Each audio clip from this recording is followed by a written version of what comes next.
বায়ু দূষণ রোধে মেয়াদ উত্তীর্ণ গাড়ি সড়ক থেকে তুলে নেওয়া হবে বলে জানিয়েছেন পানি সম্পদ এবং পরিবেশ, বন ও জলবায়ু পরিবর্তন উপদেষ্টা সৈয়দা রিজওয়ানা হাসান।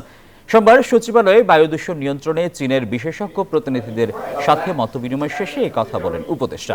রিজওয়ানা বলেন, বায়ু দূষণ রোধে স্বল্প, মধ্য ও দীর্ঘমেয়াদী পরিকল্পনা নেওয়া হচ্ছে। এজন্য বিভিন্ন সংস্থার সাথে সমন্বয় করে কাজ করতে হবে। দূষণ রোধে পুরনো মেয়াদ উত্তীর্ণ গাড়ি পর্যায়ক্রমে সড়ক থেকে তুলে নেওয়া হবে। সড়ক পরিবহন মন্ত্রণালয়ের সঙ্গে মিলে একসঙ্গে কাজ করা হবে।